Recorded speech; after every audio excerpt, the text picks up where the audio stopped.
Hello and welcome to another edition of Food Chain with me, Jessie Aram Agbakpo. Today we'll put a spotlight on rice production. Now, over the years, Ghana has made significant progress with local production of rice products. But a huge chunk of what is consumed is imported rice. But how are industry players faring? Today, I'm at the farm of Evivi Foods and we'll be finding out how local production is faring. Stay with me. Tell us how this rice farm journey began. Okay, so this rice farm journey started with a problem that we wanted to find solution to, and the problem has been that in Ghana we import a lot of rice, about 60% of what we consume, and so a way to help that situation is to start our own by producing our own rice, and that is how the Evivi rice was birthed. So the Evivi brand is one that is so special to us because everything was done here in Ghana. We have our farmers, we sort our farmers in the north and in the Volta region. And our production, first of all, starts with seed production. Seed is so pivotal to the rice production. When seed production doesn't go well, it affects the quality of the rice and even the yield of the rice. So this is a 3-acre seed farm, and at the moment the farm is almost 3 months and has started heading. What you can see, like this, it started heading at the milk stage. When you press it, there's this white liquid in it. So this seed farm is strictly managed. It's strictly managed. If that is, there are so many practices going on in there that when you miss a stage, everything goes wrong. Right. So how long does it take to mature enough for harvesting? So it takes 4 months. That is the variety, depending on the variety you are using. So this variety takes up to 4 months to mature. So we are almost in the third, so we are left with a month more, then we start harvesting. What's this variety called? This variety is called the Agra variety. Agra. Okay, what's peculiar about this variety? Okay, so this variety yields very much. Okay. It yields very much and it smells so good. I don't know if you realize when you were approaching, you could smell the aroma. Yes, so we chose the Agra variety for its yield, high yielding, and then the smell and its taste. Okay. Is this the only variety that you're farming? Yes, we do Agra and Exbica. Okay. What's the difference between them? Okay, so the Agra and Exbica, then there's not so much difference, just that the Exbica comes out much more slender than the Agra. Okay. Generally, what challenges are you facing with regards to rice production? Okay, so the challenges has been with labor. Farmers across the country, not just here, have a big challenge with labor, getting labor to work in the fields. It's like most people are not interested, or they feel like it's so cumbersome doing the rice production. So when you are looking for labor to handle some of the management practices for you, it's a bit of a challenge. Yeah. But how are you addressing that? Are you inputting technology to help address that situation? Yes, we are putting in technology, and the technology would still need people to make that happen. Okay, so in rice production we have something we call transplanting. So the transplant, we have transplanters, like machines that do that, but then you still need someone to handle it for you, and these people, finding them sometimes, maybe in a whole community, you may just find one, you may just find two.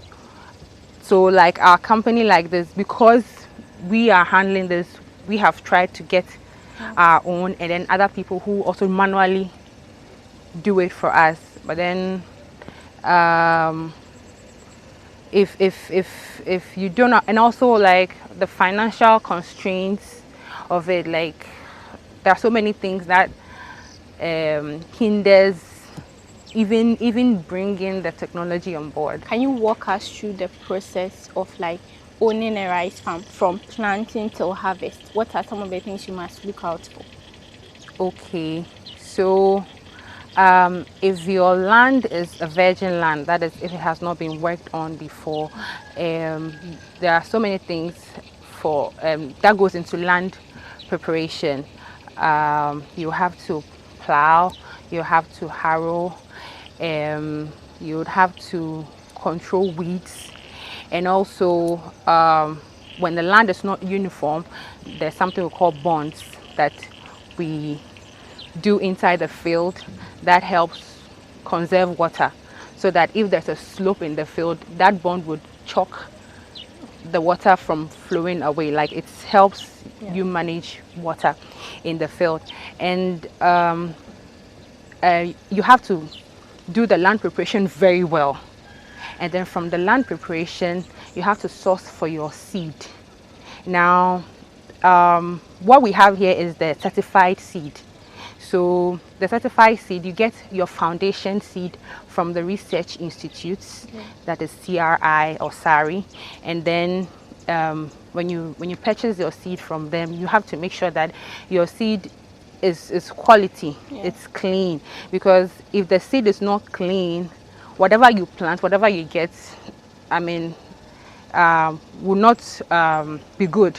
So you have to source from them, and then when you get your seed, in rice production and for seed production, we do something called, like I mentioned, transplanting.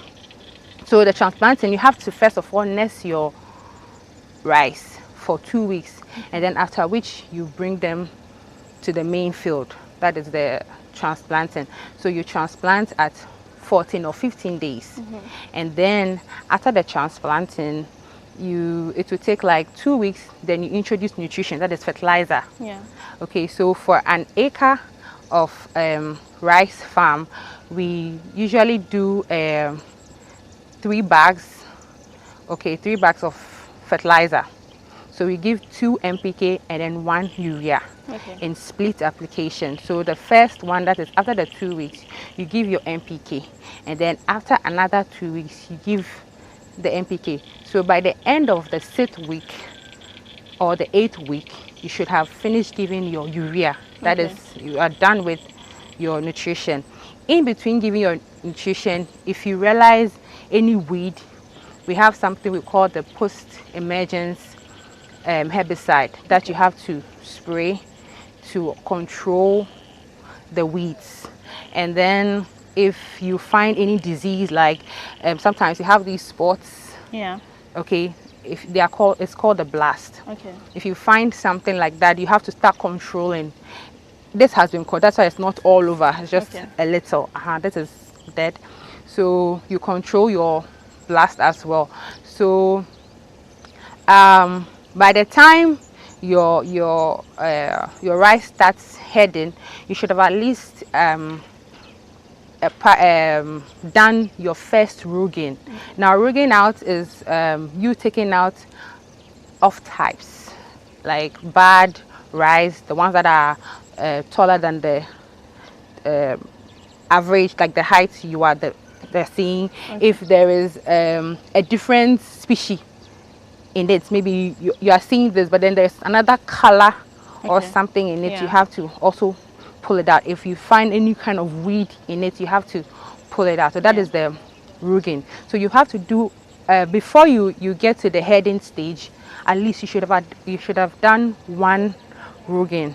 And then when your rice starts shooting, when it starts shooting and you realize that there is still some off types, you would have to wait for it to fully shoot. Because when you enter, the shooting starts from the roots. When you step in, when it's still shooting, you might step on the seed, the rice that is coming up. Okay. Okay, so the rice that is coming up, because you don't want to disturb its growth, you may have to wait, and then when it's done heading properly, then you do the second round of your roguing out. Okay. So at this point, when it has headed, you realize that there are some birds early in the morning. You find some birds coming around to also feed on your Okay. rice, Yeah. and especially at the milk stage. So they put their beaks in it and then take out the milk in it. So we have some people we call the scarers. Manually, they would come and drive the birds away. If you have the means, you could also get a net, Okay. make poles and cover the whole field with a net. Or if you have a system that can make this like a siren noise, something to drive them away, that one too is there. But then we chose the scarers so that at every point we are there to drive them out of the field. So from here, so we are just monitoring it's getting to the dough stage. This is the milk, so it will harden. So that will take like another 1 month for it to harden, and then the color will change from the green to golden brown. Okay. When you know that your rice is now ready for harvesting. Right. Apart from the blast that you mentioned, what other disease is associated with rice farming? So we have the blast, we have the blight, we have the root rot. Okay. And then we have some other nematodes, like worms, that are in the how do you call it, in the soil, that eats up the roots. Okay, so and then there are some streaks that also affects the rice. So those are some of the diseases that affect rice. Okay. What season would you say is good for rice production? Okay, so the rainy season is good for rice production, especially for those who do not have the irrigation system. Okay, so when it starts raining, take advantage of, because rice loves water. Okay, so you take advantage and do it in the rainy season. But then, notwithstanding, if you have good conditions like the irrigation system, you can also do it in the dry season, and you still make good yields.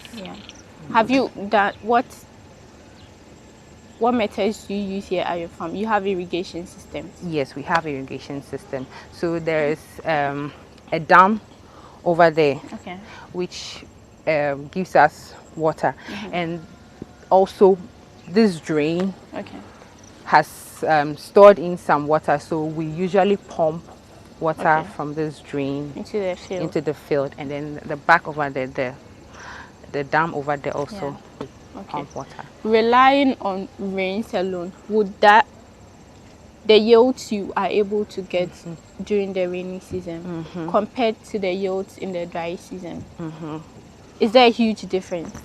Yes, the dry seasons, the rains, like you can't count on it so much. So, and without the irrigation in the dry season, your yield is going to go down, no doubt about that.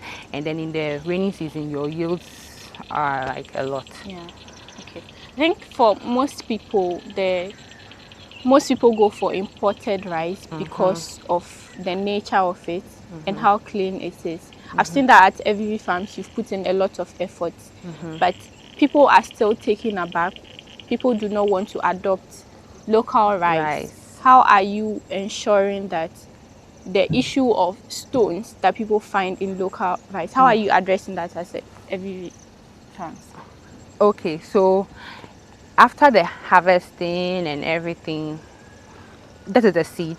So which the seeds are given to farmers to grow. That is the paddy. So when it is harvested and is brought to the factory, there is a machine called the stoner. That machine is responsible for removing every stone and every debris from the rice. You understand? But then that is the issue of Evivi. That is how we go about it. But then other people do not have that machine that takes care of the stones in the rice. And I think it's high time that like we have more investors, because it's all dependent on the finance part of it. Yeah. If in the district areas, I mean, they are able to get the mills that have the distoners, we will solve the problem of the stones in the rice. Yeah. Walk us through your processing mechanism. How are you ensuring that your goods remain the best on the market? What processing methods are you using? Okay, so our mill is an ultra-modern mill. It does up to 15 to 20 metric tons in a day. The sanitary measures in there are very strict, and we make sure that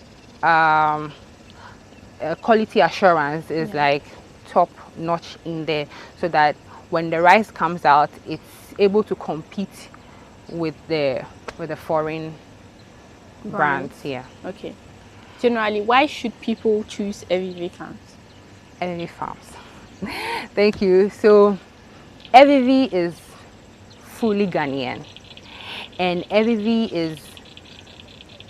it has it at heart to give the Ghanaian quality rice. Yeah. Evivi has it at heart to solve the issue of food security in Ghana. Yeah. You should consider Evivi Farms, every product in under Evivi Foods, because it's not giving you anything mediocre. It's doing its best to give you what is best, so that you'll be able to enjoy Ghana and be proud of what we have in our country. Yeah. How are you as a farm addressing the issue of post-harvest losses? So we have the warehouse that we store our seeds, and then the silos that also stores our grains. So we try as much as possible to limit waste here in Evivi Farms. Okay. Is there another challenge that is associated with post-harvest losses is the road networks? You are out here. Is that a major challenge for you as well?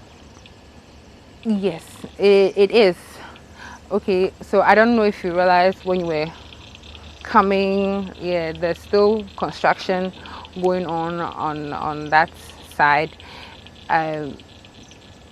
Maybe we may wish that people may want to, like, people would come in here to buy for themselves, also get to appreciate the farm. But then you coming all the way from Accra would not be so convenient because of the nature of the road. I mean, a part of the road is not good unless you get closer to the farm, and then even the road to the farm itself has a very big challenge, which Evivi is personally working on to make that accessible, like solve that problem. We have worked on it, but you know, the issue of water and flooding, when it goes beyond the threshold, there's nothing much you can do about it. But as time goes on, we will put in structures that makes accessing the mills during the rainy seasons much easier. So what has been your method with regards to impacting the communities in which you work? Okay, so Evivi, first of all, the brand Evivi has been able to give employment to more than 10,000 people, and majority of which are women. So what we do is, we have realized that women are not more in rice production, so we go into the communities and sensitize the ladies. We give them attractive farming deals, where we tell you, where we give you input. Okay, we give you input and some other support, so that you be able to do your own farm. So that is where we give you some of these seeds, we give you fertilizer, we give you some agrochemicals to be able to start your own rice farm. So that is our method. We go in there, we look for them, we speak to the district assemblies, we get them on board, and we give them support. And it's like most of them like the support that we give them, and it has attracted a lot of them Yeah. to us, and we've also been able to make great impact Okay. in all the communities we find ourselves in. We need financial support. We want to expand our production. We want to do more. If Evivi has mills in these areas, like in the Volta region and in the north, we may not have to bring paddy all the way from the north to the south to mill. But if Evivi has a mill in the northern region, all farmers in the northern region, we are able to take their produce, that is our outgrowers, and then we work on it over there, so that the brand Evivi would flourish. It wouldn't just be localized just here. It should help those in the north, help those in the south. It's all about capital investment, and when we get that, we'll be able to do more than we have done so far. Have about 4 magnetic separators which are supposed to separate anything from screwdrivers which may be caught up in the rice during harvesting and any other metal. So it takes it out. By the time the rice gets to this particular part, it is ready for what we call hulling. The husk has been taken off. We now have what we call the brown rice. So at this moment, if brown rice was our priority, we can start bagging from here. But brown rice is not what our market demands. We are interested in long grain slender rice. So it moves to the next stage. The next stage, you will see 3 separate polishes. Polisher 1, polisher 2, polisher 3. It is all supposed to give Ghanaians that white or polished feeling that they are looking out for. So we polish stage 1, stage 2, and stage 3. So the bran, we call it the bran. So the bran is a very nutritious aspect of the rice. It's just rice which has been scraped off the paddy. So it goes into a special room out there, and it is bagged for sales to our pig farmers. Please, no part of the paddy is thrown away. The husk is used to fuel the burner out there. If we are not using it for burning, we are using it as a litter for our poultry. The bran, we sell it to the pig farmers, and they come for it a lot of the time. We don't even have it. This is our control panel. We did it this way because anybody who understands English, when it stands here, can see what is happening. We do what we call our first grading. So the grading here is to grade it into long grain, 75% broken, then 50% broken. So we do that here. It uses gravity with about 4 sieves of different sizes. And as it passes it through, it grades it. From the grader, we move to what we call our water polisher. Now, the water polisher was not a machine which was known in the Ghanaian rice industry. But Ghanaians now want their rice a little bit sparkling and glazing. So the water polisher splashes some fluid or water just around the rice to ensure that it gives it that sparkling look. So this is what we call the color sorter. So this is what we call the color sorter. There are 2 types. We have the black and white color sorter, and we have the color sorter. This color sorter uses about 8 to 14 cameras to pick out anything that is not rice from whatever we put in here. It is what makes us say that it is proper rice that you are eating. It is what gives us the courage to tell everybody that when you consume our rice, you will not find any impurity, any stone, nothing. It is just the rich flavor that you are going to taste. And this is what makes our rice very special here. So we have the color sorter here. Now from the color sorter, we do what we call our final grading before we start bagging into the final container. So we've been speaking to a research agronomist here at Evivi Foods, Tabitha Lomote, and she's been sharing with us all the methods they are employing to increase yields. This has been Food Chain with me, Jessie Aram Agbakpo. See you on another episode.